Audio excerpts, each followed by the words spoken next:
Imagine walking down a busy New York street in 1910, just another face in the crowd. But then you vanish. Forever. No trace, no clue, no explanation. This is the chilling true story of Dorothy Arnold, a young heiress who stepped out to buy a book and was never seen again. Dorothy Harriet Camille Arnold was 25 years old, the daughter of a wealthy perfume importer.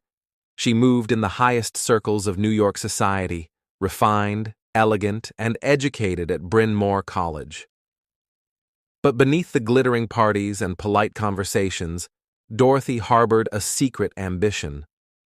She wanted to be a writer, an aspiration her family found embarrassing, something unfit for a young woman of her status. On December 12, 1910, Dorothy left her family's mansion on East 79th Street. She wore a smart blue coat, a velvet hat, and carried a small purse with $25 in cash. She told her mother she was going out to find a new evening gown for an upcoming debutante party. But in truth, she was heading to Brentano's, a fashionable bookstore on Fifth Avenue, to buy a book and perhaps escape into the world of stories for a moment.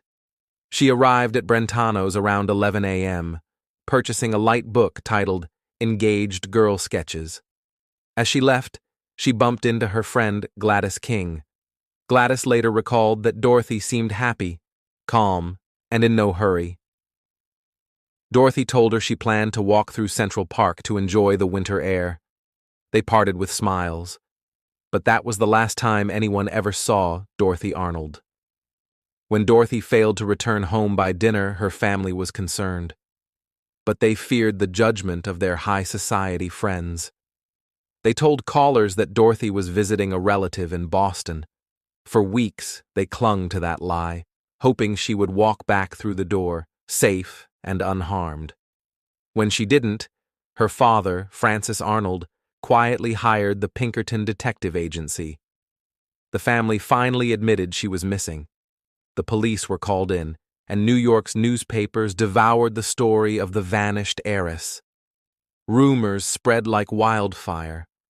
Had Dorothy eloped with a secret lover? Had she been attacked and killed in the twisting alleys of the city?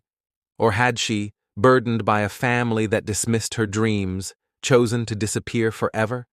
Detectives searched the rivers, checked hospitals, and even combed the vast, shadowy corners of Central Park. But there was no sign of Dorothy. Reports flooded in. People claimed to see her in Boston, San Francisco, even Paris.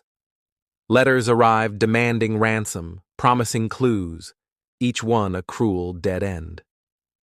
One theory was that Dorothy had died during a botched illegal operation, an operation never spoken of in polite company, one that left no grave and no marker. Another was that she had simply slipped away from the expectations of her family, seeking a new life in a place where no one knew her name. Her father refused to believe she would run away or end her life. He spent thousands of dollars traveling across the country to chase every lead, but the years ticked by, and every trail went cold. Dorothy's mother died in 1928, never knowing what became of her daughter.